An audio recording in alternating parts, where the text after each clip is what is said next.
Bismillahirrahmanirrahim. Assalamualaikum warahmatullahi wabarakatuh.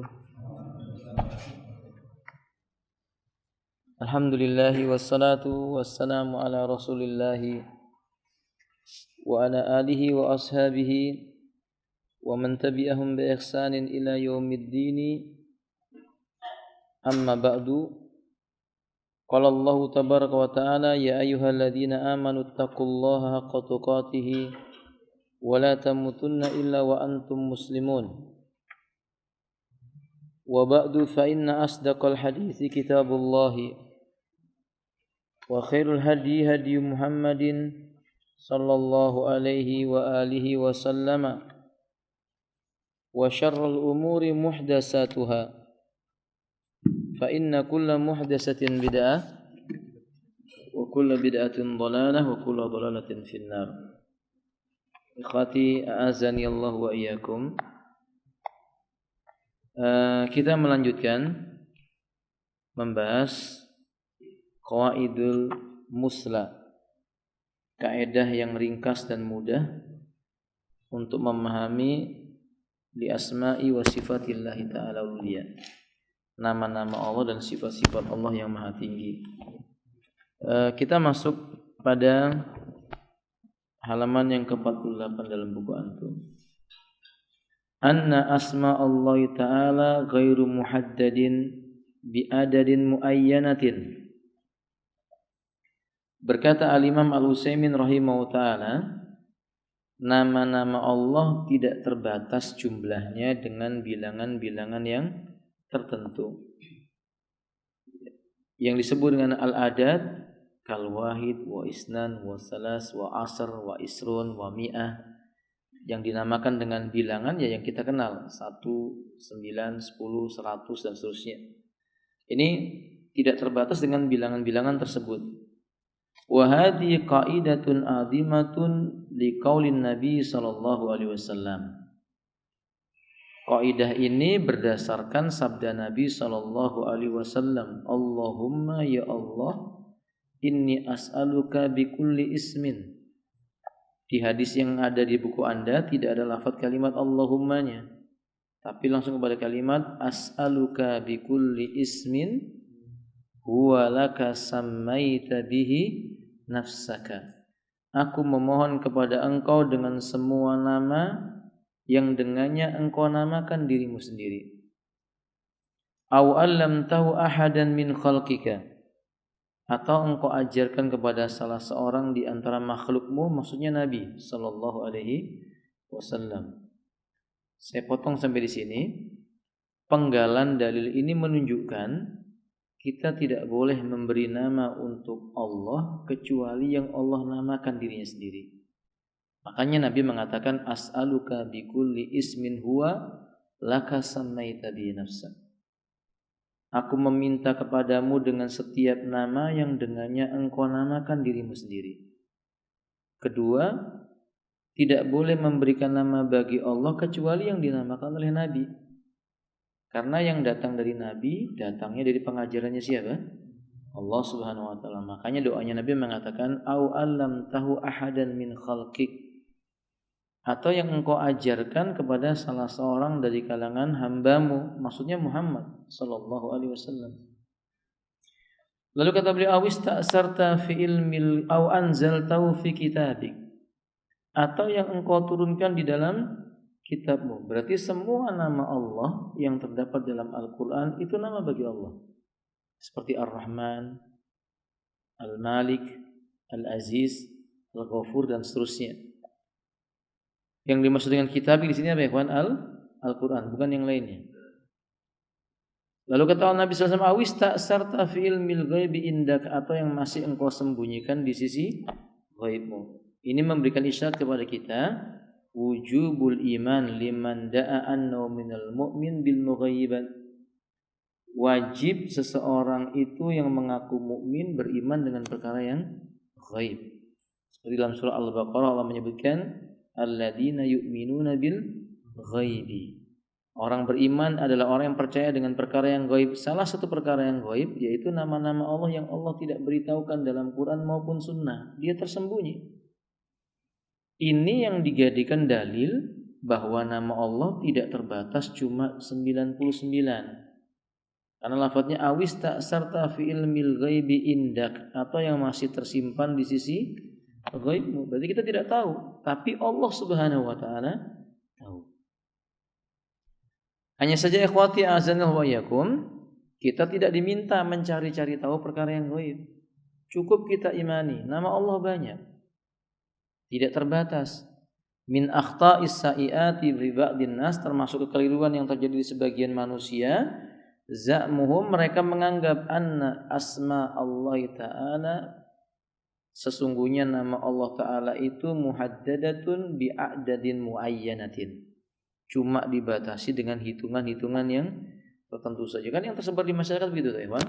Berapa nama Allah? Mereka menjawab 99. Ternyata nama Allah tidak terbatas. Tinggal pertanyaannya lah, bagaimana dengan hadis yang mengatakan inna lillahi tis'an wa tis'ina isman di halaman 49 di buku Anda. Inna lillahi tis'an wa tis'ina isman, sesungguhnya Allah memiliki 99 nama.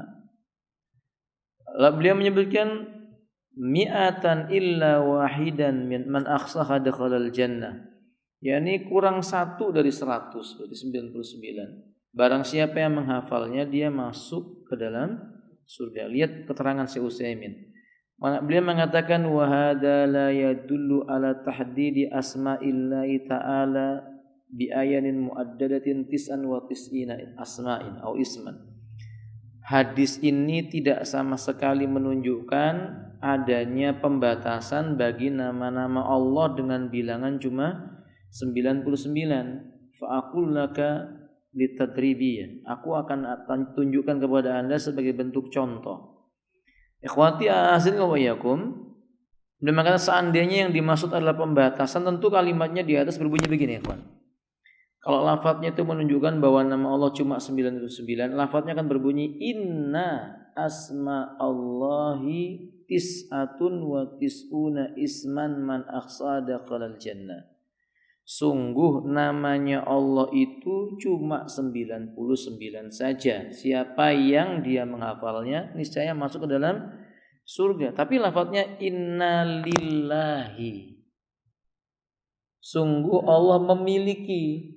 Lafadznya bukan inna asma Allahi, tapi apa? Inna lillahi tis'atan wa tis'ina isman. Ada 99 bagi Allah nama. Kalimat li di sini menunjukkan enggak terbatas. Hanya menunjukkan seperti kalau saya berkata kepada Anda, akhuna hidayat lahu tis'atan wa tis'ina dananiran. Saudara kita yang bernama Hidayat, dia memiliki 99 dinar. Pertanyaannya, hal lahu tis'un wa tis'an dananiran faqat? Apakah Hidayat itu cuma 99 saja, 99 dinar saja uangnya? Saya berkata, akhi Ibrahim punya 99 dinar. Akhi Faisal punya 99 dinar. Pertanyaan kita, memangnya cuma 99 uangnya? Jawabannya tentu apa? Tidak. Ada yang tersembunyi. Atau dia berkata, saya punya 99 dinar. Bukan berarti uangnya cuma 99. Nah, ketika Allah mengatakan saya punya 99 nama, bukan berarti nama Allah cuma 99. Ketika Nabi mengatakan Allah punya 99, juga bukan menunjukkan cuma 99. Tapi menunjukkan bahwa itu yang harus dihafal. Karenanya ada kalimat man akhsaha. Barang siapa yang dia menghafalnya, dakhalal jannata, maka dia akan masuk ke dalam surganya Allah Subhanahu wa taala. Ini bantahan yang membatasi nama Allah cuma 99 nama saja.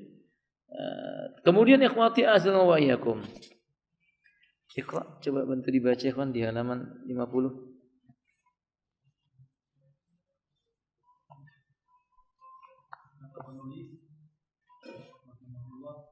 Kalau begitu, makna hadis tersebut adalah sesungguhnya nama-nama Allah yang 99 itu mempunyai keutamaan bahwa barang siapa yang menghafal dan memahaminya akan masuk surga. Nah, penjelasannya seperti yang disebutkan Al-Imam Al-Khattabi dalam Al-Ikhsa. Beliau menyebutkan hadis ini memiliki paling tidak 4 buah makna. Makna pertama, Ini bermakna menghitung. Ini yang paling sering dipakai kalimat ahsaha. Man ahsaha dakhalal jannah, barang siapa yang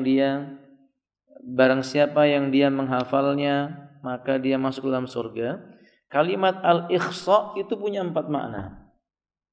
Pertama, ikhsa bisa memiliki makna hitungan. Ini yang sering disebut. Makanya ada orang mengatakan barang siapa man ahsaha itu berarti barang siapa menghitungnya. Menghitung artinya dijadikan dzikir. Jadi lafaz apa? Subhanallah, subhanallah, subhanallah. Atau ya hayyu ya qayyum bi rahmatika astaghiitsu. Ya hayyu ya qayyum bi rahmatika astaghiitsu. Maka disebut dengan ahsaha. Makanya Allah katakan wa ahsa kulla syai'in adadan, dan dia menghitung segala sesuatu satu per satu. Jadi ahsa bisa dimaknakan menghitung. Kedua, ahsa memiliki makna apa ya, kawan? Kemampuan. Misalnya Allah mengatakan alima allan tuhsuh. Allah mengetahui bahwa kamu sekali-kali tidak akan menentukan batas-batas waktu itu. Maksudnya kamu tidak akan sanggup menghitung-hitungnya. Seperti firman Allah Subhanahu wa taala, "Lau ta'uddu nikmatallahi la tuhsuha." Kalau kamu mencoba menghitung nikmat Allah, kamu tidak akan sanggup menghitung. Jadi kata aqsa bisa berarti kesanggupan atau kemampuan. Yang ketiga, aqsa memiliki makna apa ya, kawan? Mengetahui dan memahami. Misalnya dalam bahasa Arab, fulanun du al-khisa. Fulan itu memiliki kemampuan mudah memahami. Yang keempat, al-ahsa itu memiliki makna qiraatul Quran hatta khitamihi, membaca Quran sampai selesai. Makanya seseorang ketika berkata, "Aina fulan qad ahsa al-Quran." Mana si fulan? Oh, fulan baru saja selesai mengkhatamkan isi Al-Qur'anul Karim. Nah, di dalam hadis kalimat man ahsaha di sana maknanya adalah menghafal, kemudian menghitung, kemudian mengamalkan. Jadi ketika Nabi mengatakan man ahsaha dakhalal jannah, maknanya orang tersebut menghafalnya, menghitungnya, dan kemudian dia mengamalkan isi maknanya. Apa yang dimaksud dengan mengamalkannya? Ai la yattakhidu asma Allah taala isman li ghairihi wala yaj'ala ma yatadammanu min sifati asma'i lin-nasi aw sawiyatan bi makhluqati. Maksudnya adalah dia menghafalkan nama-nama Allah itu untuk tidak dijadikan nama sebagai nama selain Allah, juga memahami bahwa sifat yang dikandung dalam nama Allah tidak boleh disamakan dengan sifat-sifatnya makhluk. Kita buat contoh. Allah memiliki nama Malik. Apa arti Malik ya, ikhwan?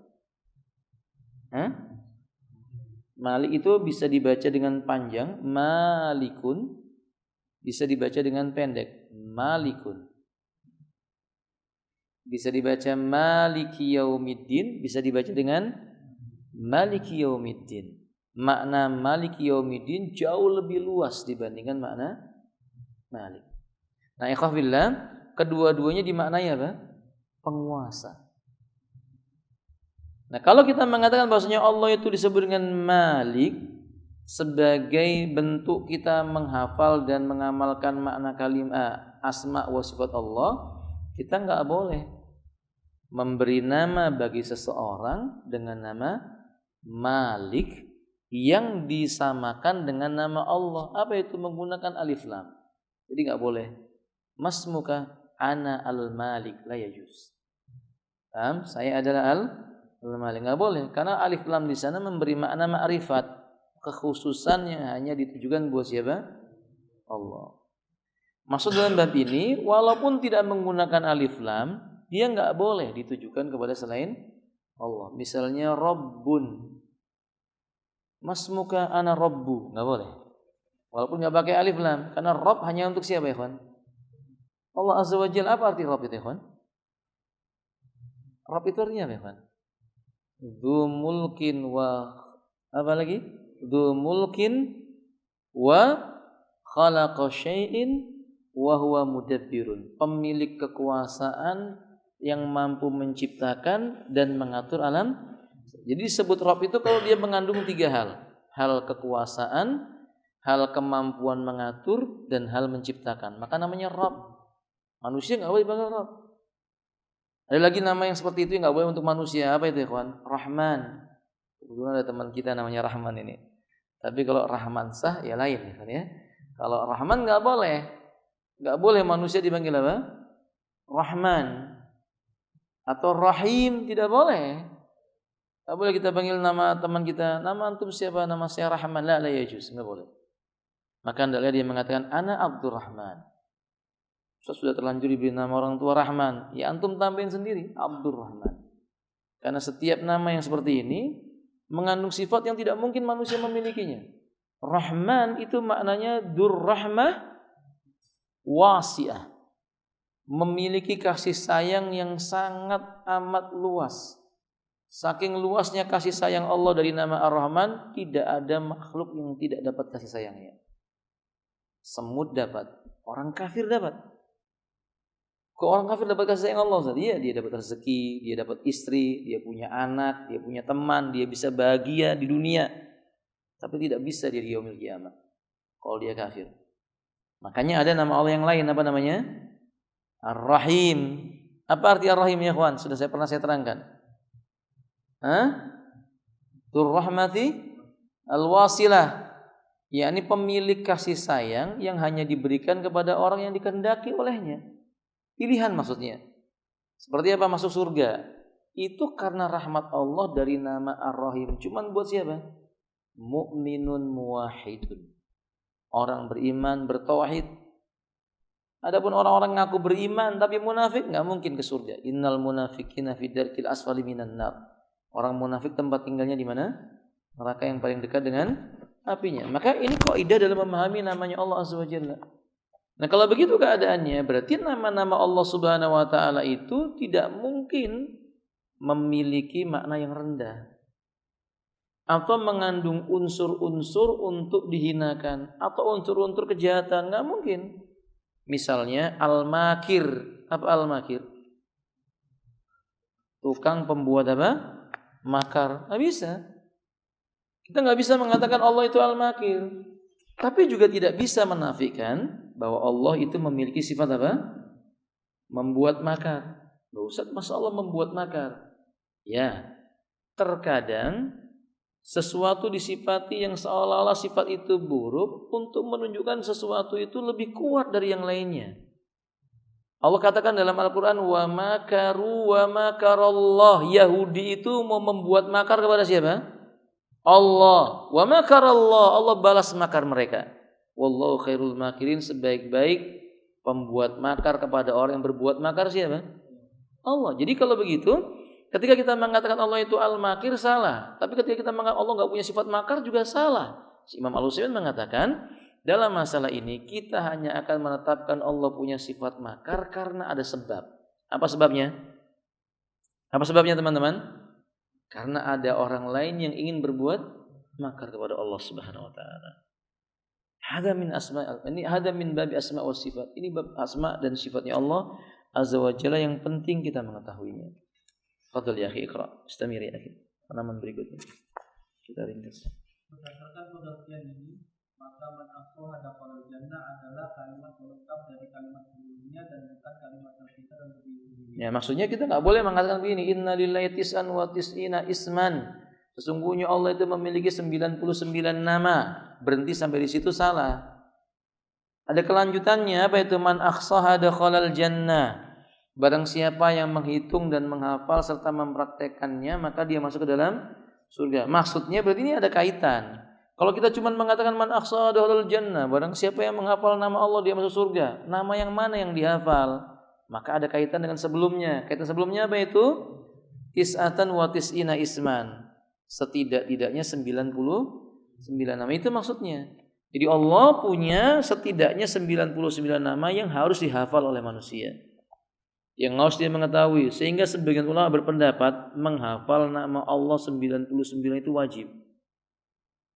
Sebagian ulama itu yang berpendapat hukum menghafal 99 nama Allah itu hukumnya wajib. Seperti Imam Al-Khattabi. Bahkan Imam Ahmad dalam salah satu qaulnya berpendapat wajib menghafal 99 nama. Tapi mayoritas para ulama berpendapat hukum menghafal 99 nama Allah itu apa? Sunnatun muakkadatun. Tapi saya katakan perkataan yang mengatakan wajib hujahnya sangat kuat. Salah satunya hadis ini, alhamdulillah. Dan ini konsekuensi dari kalimat apa? La ilaha illallah. Kan konsekuensi dari kalimat la ilaha illallah itu apa ya, kawan? Mahabbah, mencinta atau syaratnya. Syarat kalimat la ilaha illallah itu apa? Yakni cinta dengan kalimat tersebut. Cinta dengan kalimat tersebut mengharuskan dia mencintai lafzul jalalah Allah. Lafzul jalalah Allah itu dicintai zatnya, maka harus mengetahui nama-namanya. Mereka mengatakan wajib menghafal 99 nama. Kalau nggak salah sebulan yang lalu saya sudah mengatakan, insya Allah bulan ini sudah hafal kita ya. Saya ada mengatakan gitu ya kan? Insya Allah bulan ini kita sudah hafal. Hidayat sudah hafal ini. Berarti nanti stok sama saya insya Allah kan ya. Yang 99 nama di buku itu ada. Di buku Anda ada 99 nama Allah tabaraka wa taala. Lanjutkan ya, akhi. Sama saja ketika ada orang mengatakan saya punya 100 dirham uang yang saya siapkan untuk sedekah. Kalimat semacam ini tidak menutup kemungkinan kalau dia masih mempunyai dirham-dirham. Iya. Saya mengatakan indi tis'atan wa tis'ina darahim atasaddaqu biha. Saya punya 99 dirham yang mau saya sedekahkan. Kalau saya potong, saya punya 99 dirham, akan beda maknanya dengan saya punya 99 dirham untuk disedekahkan. Sama dengan nama tadi. Allah punya 99 nama yang harus dihafal. Berbeda dengan Allah punya 99 nama. Kalau di situ saja dipotong berarti beda maknanya. Makanya nggak boleh dipotong kalimatnya. 99 yang harus dihafal. Dan wakilnya kenyataannya ketika para ulama itu mengumpulkan dalil-dalil Quran maupun hadis, ternyata nama Allah bukan 99 saja. Di buku itu dilihat ada halaman berapa ya? Berapa? 55. Di situ disebutkan ada berapa? Tepat 99. Nah, di buku Majmu' Fatawa beliau itu beliau mengumpulkannya sampai 108 dari hadis-hadis yang sahih. Ini untuk menunjukkan kepada beliau ini yang harus dihafal yang di buku ini. Sebab itu ikhwati adalah maksudnya bukan terbatas cuma 99, tapi kaitannya adalah yang 99 tadi yang harus dihafal. Ini bentuk yang harus diluruskan terutama kepada teman-teman dari guru-guru agama.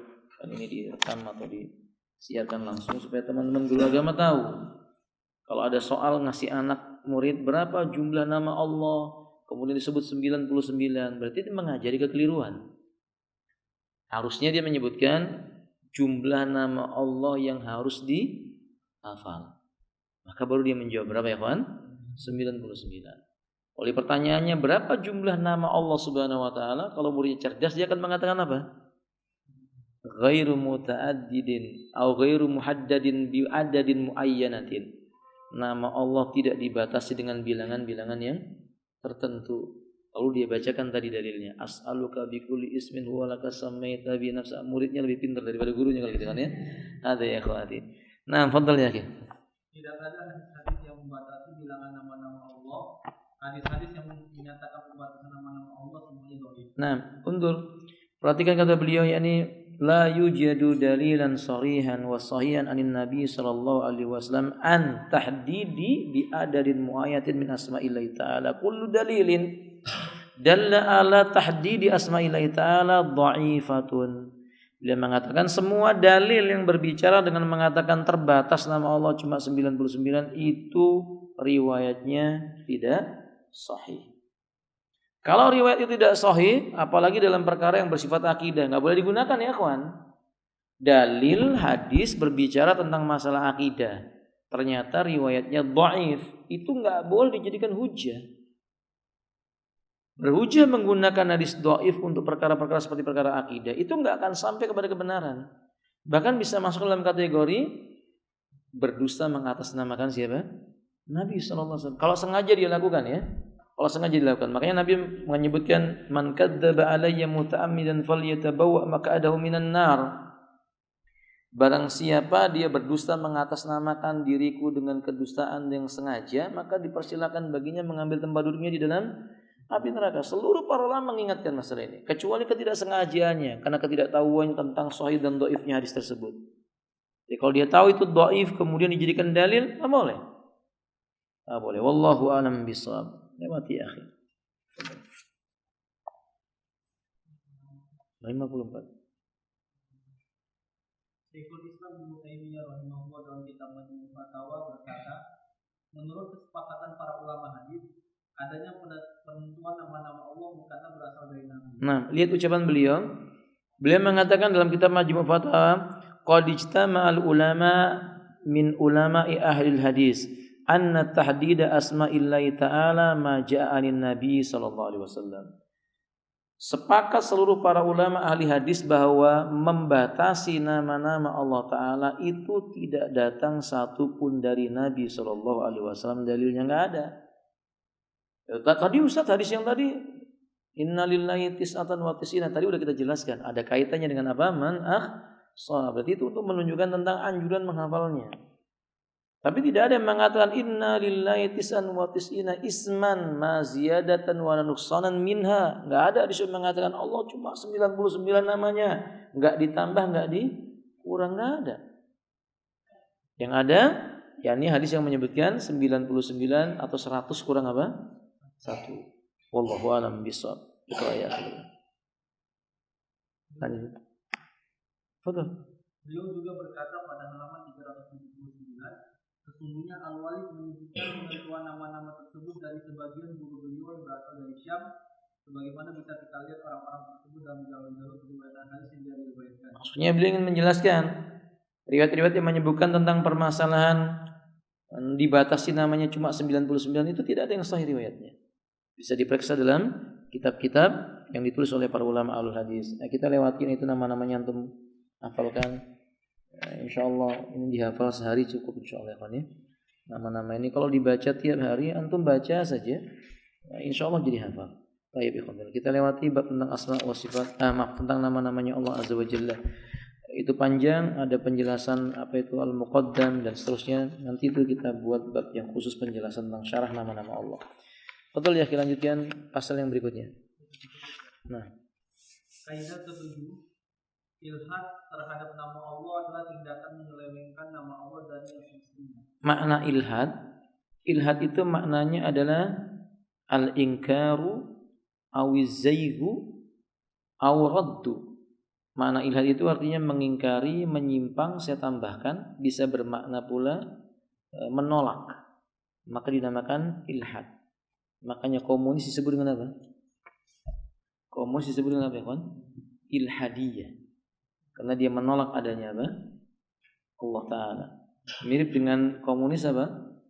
Liberal. Liberal juga disebut dengan ilhadiyah. Golongan yang menyimpang, menolak syariatnya Allah Ta'ala. Al-ilhadu an asma'illahi ta'ala, ilhad terhadap nama-nama Allah, mengingkari nama Allah, tindakan penyelewengan tindakan menyelewengkan nama Allah dari hal yang semestinya. Tindakan ilhad ini ada beberapa macam ya, kawan. Sikap ilhad ditentang dalam Islam. Ada yang pertama maknanya adalah al-inkar warad, itu mengingkari ba'du asma'illahi ta'ala, enggak semua nama, cuman sebagian aja. Mengingkari sebagian nama Allah atau mengingkari pendalilan yang menunjukkan adanya nama-nama Allah itu memiliki sifat. Ini bentuk pengingkaran. Begini, ada orang menetapkan ini nama Allah, yang ini bukan nama Allah padahal terbukti itu nama Allah. Atau ini nama Allah tapi tidak mengandung sifat-sifatnya Allah. Saya buat contoh yang dihafal sama kita di waktu SD. Apa itu? Wujud, qidam, baqa. Mukhalafatu, berapa jumlahnya? 20. Lalu ada nama Allah misalnya As-Sami. Sebagian golongan menolak Allah itu punya sifat As-Sam'u. Jadi mereka berkata Allah itu Sami'un bila sam'an. Allah itu maha mendengar, cuma tidak punya apa? Pendengaran. Jadi mereka juga mengatakan Allah itu karimun, maha mulia, bila karamah, tapi tidak punya kemuliaan. Mereka mengatakan Allahul Aziz bila izzatan. Allah itu maha perkasa tapi tidak punya kekuatan. Ia mengatakan Allah itu qawiyun, maha kuat, bila quwwatan, tapi tidak punya kemampuan, macam-macam. Ya ini ikhwafillah, ini namanya menolak atau menyampingkan nama-nama Allah Tabaraka wa Taala. Ketika kita katakan, "Oh, bukankah Allah itu Ar-Rahman?" Iya, Allah itu Rahman bila rahmah, Rahim bila rahmatan wasilah.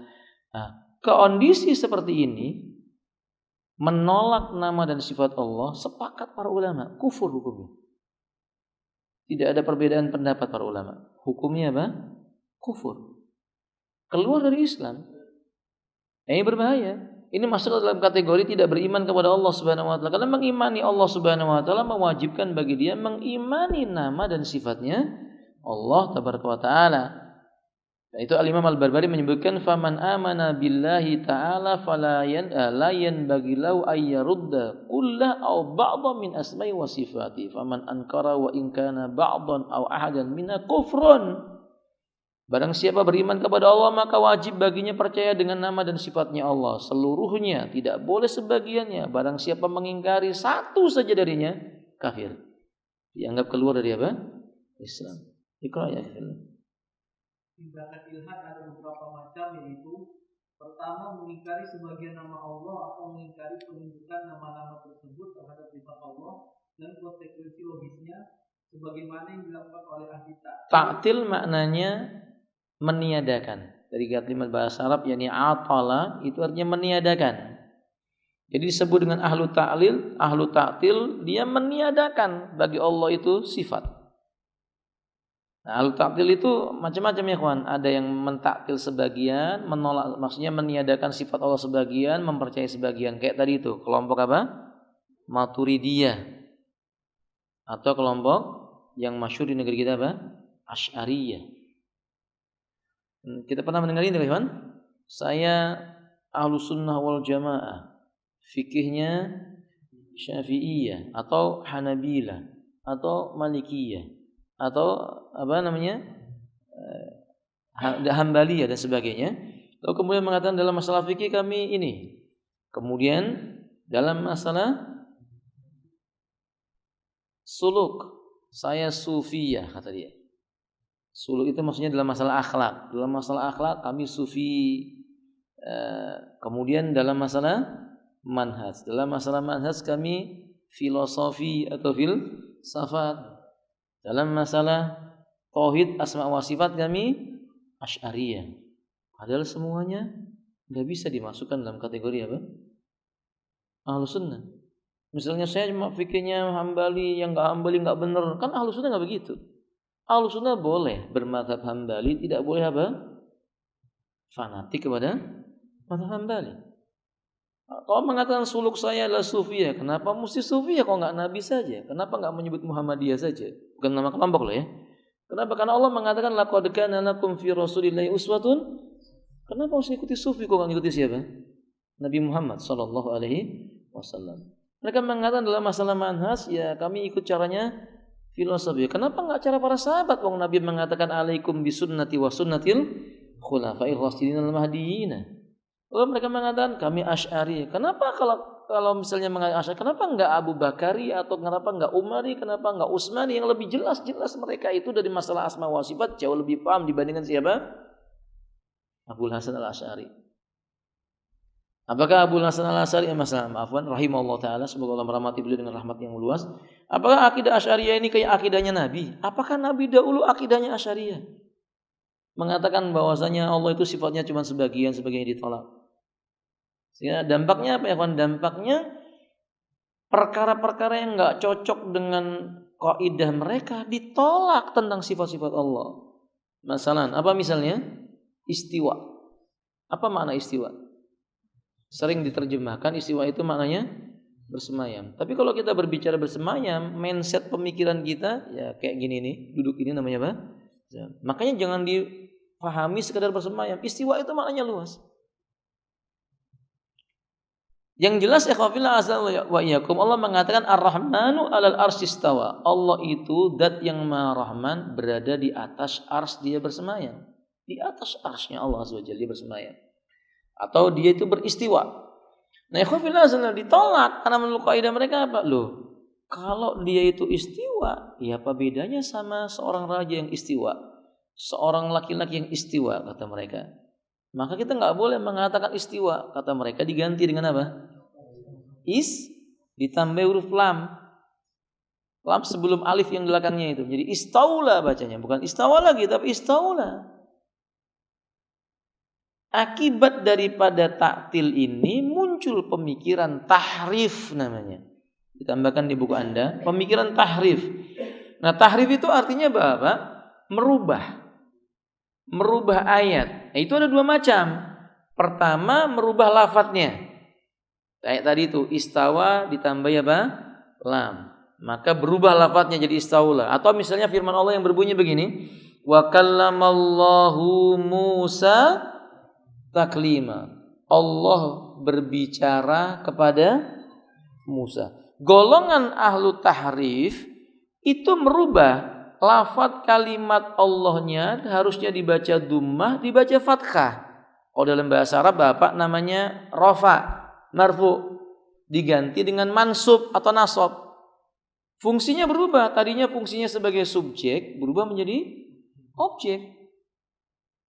Jadi kalau dibaca wa kallamallaha Musa, subjeknya jadi Musa, objeknya jadi Allah.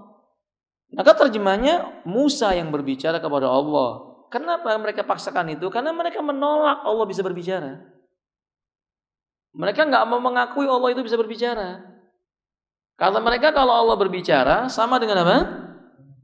Makhluk. Sama dengan manusia kata mereka. Maka mereka katakan Allah nggak berbicara. Allah itu, Allah ketika bersama Musa, ia mendengarkan Musa berbicara. Mari kita tanya kepada mereka, kenapa Allah mendengarkan? Kan kata mereka, Musa berbicara kepada Allah Ta'ala. Kita tanya, Allah dengarkan enggak? Ya Allah dengarkan. Padahal akidah mereka mengatakan Allah nggak punya apa? Pendengaran. Setiap sebuah keyakinan yang bertentangan dengan akidah yang lurus pasti tanakut. Tanakut itu artinya apa? Berlawanan dengan ucapan mereka sendiri.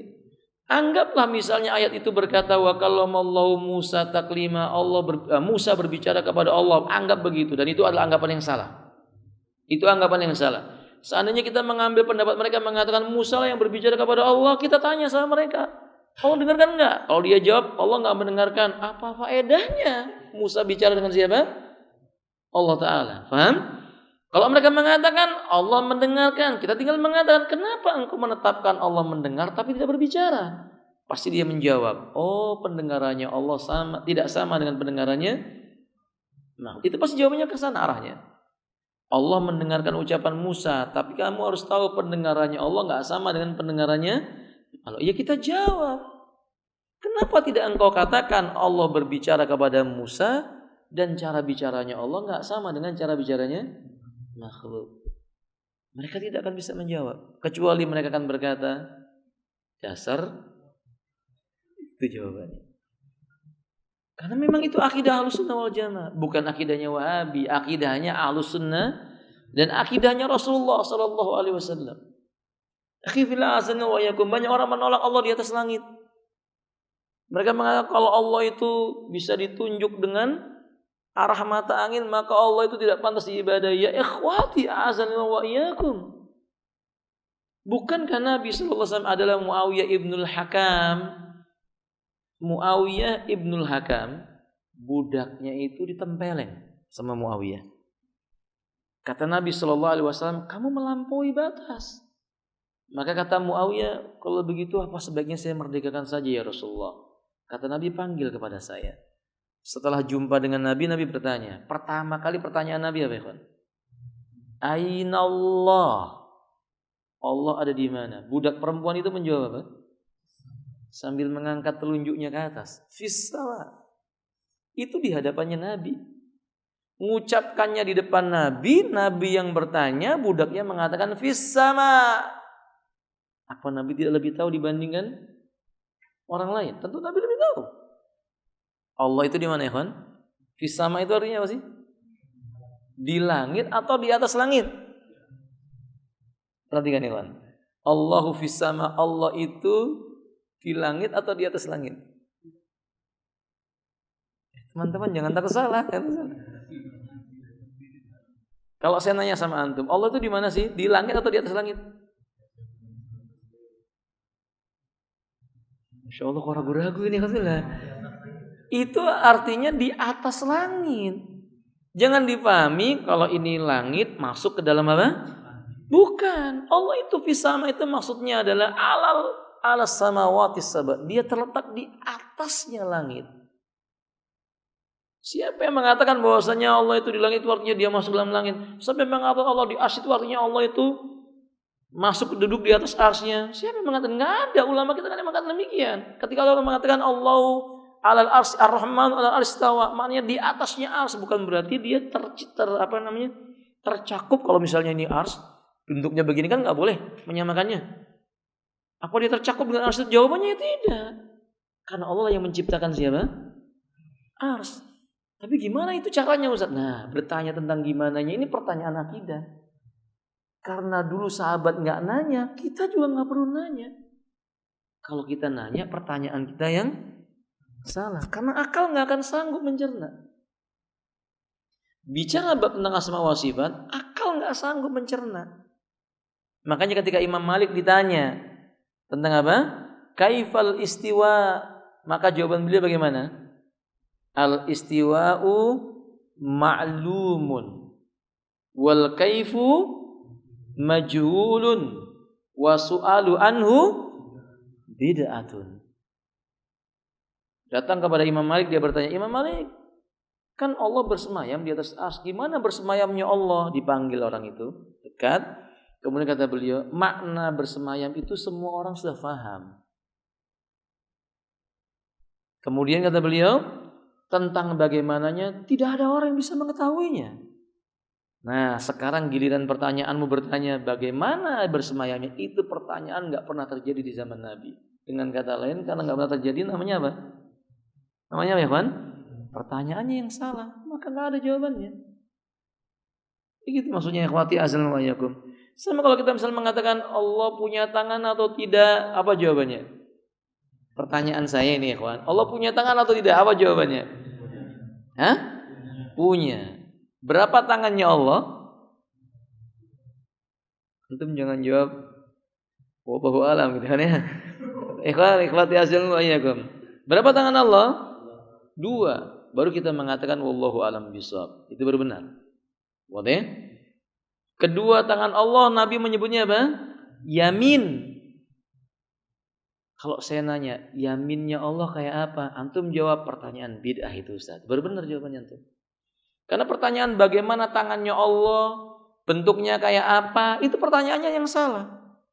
Karena ketika ayat ini turun firman Allah Subhanahu wa taala, bal yadau mabsutatan yunfiqu kaifa yasha, kedua tangannya Allah terbentang, ia berinfak kepada siapapun yang dikehendaki oleh Allah. Enggak ada satu sahabat pun yang menanyakan gimana tangannya. Padahal sifat para sahabat, kalau ada ayat turun, mereka bertanya. Saya contohkan kepada antum. Ada ayat yang berbunyi begini. Nisa'ukum harsul lakum fa'tu harsakum anna syi'tum. Istrimu itu seperti ladang milikmu. Kamu datangi ladang kamu itu dari arah mana saja yang kamu maui. Ada sahabat yang nggak tahu maksudnya, dia nanya, ya Rasulullah, maksudnya ladang itu kayak apa? Tidak mungkin sahabat itu kalau mereka tidak memahami, mereka tidak bertanya, mereka tanya sama Nabi. Jadi, nah hikmahnya apa? Supaya bisa diambil oleh orang-orang yang datang sesudah para sahabat makna ayat itu. Apa maksudnya harsunakum? Gimana cara mendatangi ladang itu semau kita? Maksudnya Rasulullah, apa jawaban Nabi? Mukbilatan wa mudbiratan. Maksudnya, kamu boleh datangi istrimu dari depan maupun dari belakang dengan tanda petik. Paham maksudnya Bapak? Dijelaskan sama Nabi. Saya contohkan ayat yang lainnya. Ada ayat yang berbunyi kulu wasrabu hatta yatabayyana lakumul khaytul abyadu min khaytil aswadi minal fajr. Makan dan minumlah kamu di malam bulan Ramadan sampai nyata bagimu benang putih di antara benang hitam. Tanda datangnya apa? Fajar. Sahabat-sahabat memahami ayat itu. Oh, ini maksudnya adalah benang putih dikumpulkan dengan benang hitam. Ternyata sampai adzan berkumandang enggak kelihatan warna putihnya. Selesai sholat subuh nanya sama Nabi, ini maksud ayatnya apa? Berarti para sahabat tuh nggak paham? Nanya. Maka nggak mungkin perkara yang lebih besar daripada itu. Perkara apa, Ikhwan? Allah Subhanahu wa taala. Perkara akidah, kemudian sahabat nggak menanyakannya. Tapi kenyataannya sahabat nggak menanyakan Allah itu tangannya gimana, Allah itu wajahnya gimana. Kan Allah punya wajah ini, Ikhwan. Wajahnya enggak sama dengan makhluk karena Allah mengatakan wa yabqa wajhu rabbika dzul jalali wal ikram. Tetap kekal wajah Allah dzul jalali wal ikram. Tapi enggak ada sahabat yang mengatakan wajah baik. Pertanyaannya ini yang salah. Berarti sahabat paham. Apa itu pahamnya para sahabat? Allah punya tangan, Allah punya wajah tidak sama dengan wajah makhluk. Begitu. Dan tidak ada sahabat yang mentakwil makna wajah dengan apa? Pahala. Akhi, di antara ahli tafsirnya para sahabat siapa? 2 orang saja sebutkan. Dua-duanya Abdullah. Abdullah siapa? Ibnu Abbas. Dengan Abdullah siapa? Ibnu Abbas. 2 orang ini ahli tafsirnya para sahabat. Tidak ada satu riwayat pun yang menyebutkan kedua Abdullah ini menafsirkan wajah dengan apa? Pahala. Enggak ada 2 orang sahabat ini menafsirkan makna tangan artinya apa? Tangannya Allah maksudnya. Dengan apa? Kekuatan enggak ada. Mereka membiarkan makna itu sesuai dengan yang disebutkan dalam Al-Quran. Maka dalam kaidah asma wa sifat, dalam kaidah asma wa sifat nanti akan ketemu kaidahnya, yakni berbicara nama dan sifat Allah kita mengimani sebagaimana zahir dalil menyebutkan. Kalau zahirnya Allah mengatakan Allah punya wajah, ya kita imani wajah. Tapi tentang wajah Allah bagaimana enggak boleh disamakan dengan makhluk. Antum ya kan? Allah punya sifat tersenyum. Kalau antum baca hadis-hadis Nabi antum ikhwanillah takjub. Ikhwati a'azanillahu wa iyyakum, ketika Rasulullah SAW menceritakan hadis 2 orang yang saling membunuh. Lalu kata Nabi, al-qatilu wal maqtulu kilahuma fil jannah. Yang hadis yang lain kan finnar. Ini hadis yang di surga. Yang membunuh masuk surga, yang dibunuh masuk surga. Sahabat-sahabat menanyakan kenapa yang membunuh bisa masuk surga. Ternyata habis yang pertama tadi dibunuh di medan perang. Yang satu yang membunuh belum masuk Islam. Perang di medan perang, terbunuh di medan jihad, syahid, masuk surga. Habis itu yang membunuh masuk Islam. Baru mengucapkan syahadat, meninggal dunia. Kedua-duanya masuk surga. Nabi tersenyum. Nabi tersenyum membacakan hadis itu sambil tersenyum. Sahabat-sahabat bertanya, kenapa engkau tersenyum ya Rasulullah? Kata Nabi SAW, Allah tersenyum. Tapi Nabi tidak menggambarkan cara senyumnya apa? Allah. Nabi hanya menyebut Allah apa? Tersenyum. Dan Nabi menyampaikan hadis itu dalam keadaan sambil apa? Itu untuk menunjukkan bahwa senyumnya Allah nggak sama dengan senyumnya siapa? Makhluknya Allah SWT. Nah, di antara penyimpangan yang terjadi di zaman kita, ya nolak sifat Allah. Berapa banyak kajian menolak sifat Allah, enggak itu maknanya enggak begini. Wajah artinya pahala. Maka kalau kamu beribadah, wa yabtaghi wajha rabbika, engkau mengharapkan berjumpa dengan wajahmu, artinya engkau berharap dapat apa? Pahala. Akhirnya sifat-sifat Allah yang mulia ini ditolak semuanya sama mereka. Ini yang disebut dengan golongan apa? Ahlut ta'til. Tambahkan sedikit kemudian kita selesai ya. Dari kalangan Jahmiyah lanjutkan ya. Ahli ta'til dari kalangan Jahmiyah dan yang lainnya. Tindakan ini dinamakan menyimpang. Menyimpang maksudnya adalah ilhad. Terus? Karena pada asalnya wajib hukumnya mengimani semua nama-nama Allah dan penunjukan nama-nama tersebut terhadap sifat dan konsekuensi logisnya sesuai dengan keagungan Allah. Oleh karena itu, mengingkari nama-nama tersebut sedikit saja merupakan tindak penyelewengan atau penyimpangan. Nah, jadi konsekuensi kita mengimani nama Allah, setiap nama mengandung apa? Sifat. Setiap nama mengandung sifat. Al-Aziz apa kandungan sifatnya, Ikhwan? Al-Aziz itu kandungan sifatnya apa? Zawi izzatin, yang memiliki izzah. As-Sami apa kandungan sifatnya? As-Sami artinya kan mendengar. Apa kandungan sifatnya? Pendengaran, sam'an. Berarti Allah punya pendengaran. Al-Basir apa artinya Al-Basir? Hah? Kalau Al-Basir dengan Al-Alim apa bedanya? Kalau Al-Basir, iya, basir itu maksudnya mengetahui sesuatu yang tidak tampak.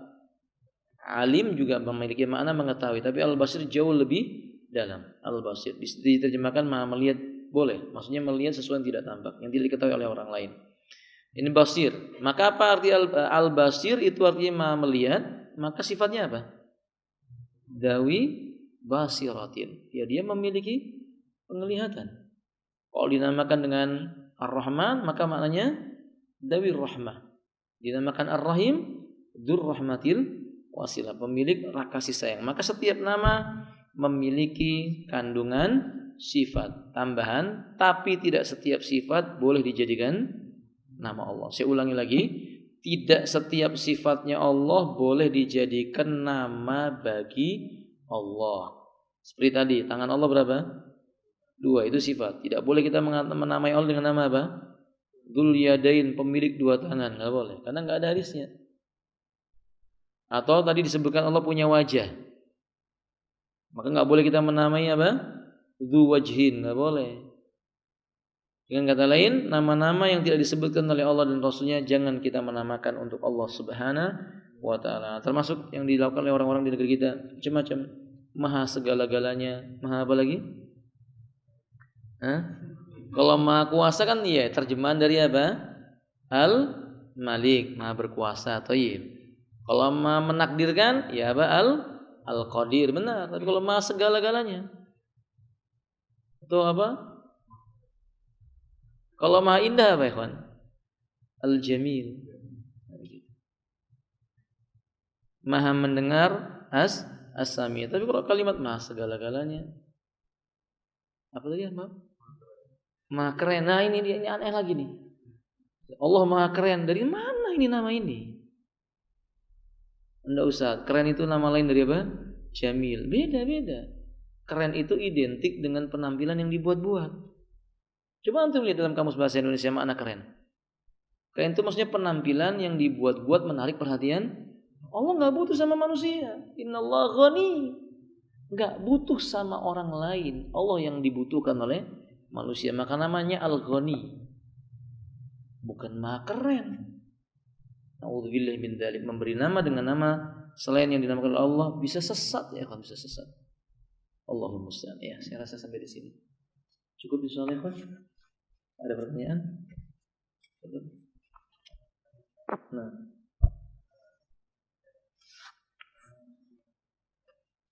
Iya.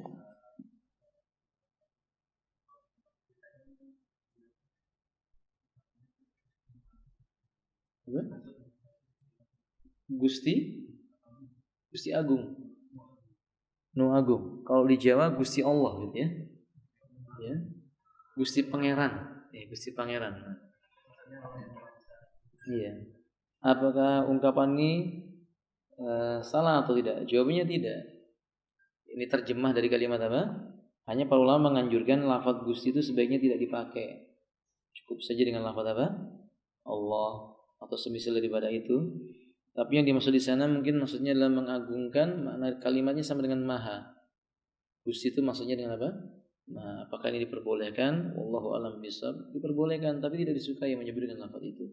Gusti Allah misalnya enggak suka. Cukup kita menyebut dengan apa? Allahu azza wajalla. Ada ya akhwati. Wallahu a'lam bishawab. Nah, ada yang lainnya? Intah. Cukup insyaallah. Ikhwan, di minggu depan insyaallah, di pertemuan yang akan datang kita akan bahas kaidah-kaidah memahami sifat. Ini saya harap dibaca terlebih dahulu. Penjelasannya agak sedikit membutuhkan konsentrasi, terutama nanti ketika berbenturan dengan hal-hal yang terbiasa kita sudah pahami selama kita masih kecil tentang sifat-sifat Allah itu. Nanti kita akan lihat betapa yang kita pahami selama ini ternyata banyak keterbalikannya. Insyaallah kita akan terangkan di pertemuan yang akan datang. Bab yang kedua, qawaid fi sifatillah ta'ala. Kaidah dalam memahami sifat-sifatnya Allah Subhanahu wa taala. Saya rasa demikian. Subhanakallahumma bihamdik, asyhadu an la ilaha illa anta, astaghfiruka wa atubu ilaik. Wallahu a'lam bishawab. Assalamualaikum warahmatullahi wabarakatuh.